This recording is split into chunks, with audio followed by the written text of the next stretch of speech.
I'm Greg Jarrett, and you're in the strategy room. Top Hillary Clinton aide Huma might be facing even more scrutiny after FBI Director James Comey made the decision to reopen the email case against the former Secretary of State.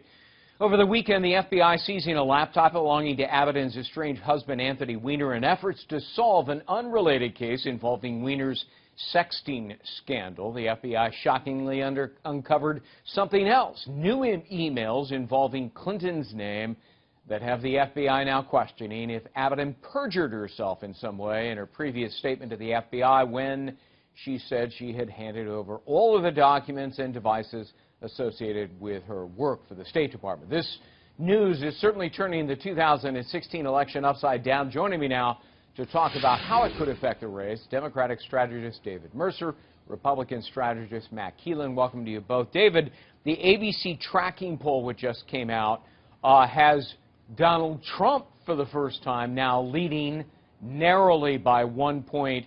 What's important about that poll is that enthusiasm for Hillary Clinton has plummeted by 8 points. So would you agree this is having a negative impact on Hillary Clinton's candidacy? I would not. And the reason is we have this one poll, I think you're referring to the ABC Washington Post poll. And as an operative, as somebody who follows this, talks about it, I look at the averages. And right now, the average has her up by 2 points, which is exactly where Bush was in 2004. Yeah, but those other polls that factor into the average, many of them predate the breaking news about the reopening of the investigation. Well, everybody expects the polls to narrow as we go into the final days to the election. And secondly, in addition to averages, I look at state polls. I look at North Carolina, because if Donald Trump doesn't win North Carolina, then he doesn't win the election. How recent is North Carolina? North Carolina is for me, I saw it yesterday. Okay. In addition, and speaking to enthusiasm, the turnout on the early vote is as high as it was in 2008, 2012. So you're seeing, and that's with Hillary voters, be it the African-American vote, women, and so forth. Right. So I think, in general, that we're going to see a tightening. But again, I would encourage viewers to look at the averages and look at the state polls, because that's where the electoral votes are, and that's what wins a presidential election. So maybe Trump is winning in the ABC poll, but roughly the same time, and again, it's post-breaking news on this scandal.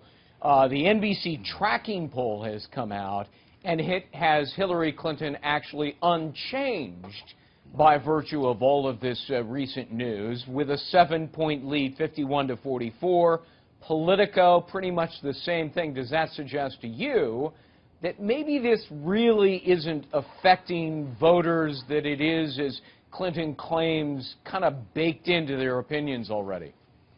Greg, I would have to say that, David, one of the best spin masters in the world, that was a tremendous job of spinning some really bad news for the Clinton campaign. But you're not buying it. Why? Well, right now, there's no doubt that this story has taken all the air out of this presidential election coverage. And it's always been my opinion, and a lot of other people's opinions, that this is kind of like a college football game, an NFL game, where two offenses are just scoring touchdowns left and right, and whoever has the ball last is going to win. And right now, if this coverage maintains itself, I think Hillary Clinton's going to end up losing on Election Day, and she is without question losing momentum, and Trump is without question gaining momentum. Yeah, all the polls except for that one poll, which NBC is an outlier to me, has been an outlier all along. It's oversampling Democrats. But all the other polling shows... Well, that's not true. Politico, as I pointed out, had the same results as the NBC tracking poll, which has a substantial lead for Hillary Clinton, again, post all this breaking news. So. But, Greg, it's hard to explain away a 13-point swing in the ABC poll, which was... had Hillary Clinton up 12 points not less than 10 days ago. So something clearly has happened. Well, 13 David, points it always tightens up, doesn't it, as you approach Election Day? It does. And let me say, polls do not drive voters to the polling place. And what you see in the Hillary Clinton campaign is a major operation. Field offices all over the place, at least 4 times as many as Trump. Trump is so busy on Twitter that he forgot to tell his staff to get a field operation going to get the vote out. And that is where you're going to see the movement, and that's where you're going to see the election. In efficiency, operation, staffing, communicating with the voters is what's going to win this election, and that's what you're going to see happen. There's hardly a prediction or a forecaster out there that hardly sees Trump above 190 electoral votes today. So where's he going to make that up? North Carolina? I doubt it. Pennsylvania? Matt, I doubt it. Maybe not even Greg, Arizona. What about the fact, state. Matt, that look, the map, the electoral map, and Fox News' own assignment team desk is looking very, very closely at that. She still has a substantial advantage on the electoral map.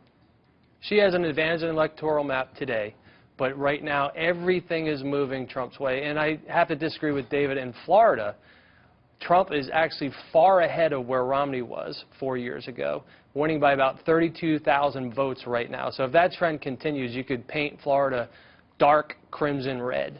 And I guarantee you he's going to win North Carolina. He's going to win Arizona and Georgia, the fantasy states that the Clinton campaign has been fantasizing about and spinning on. This is going to come down to Colorado, Virginia, Pennsylvania, New Hampshire. All right. That's where it's going to be won. And if I can real say, fast, we're out of time. Very much so.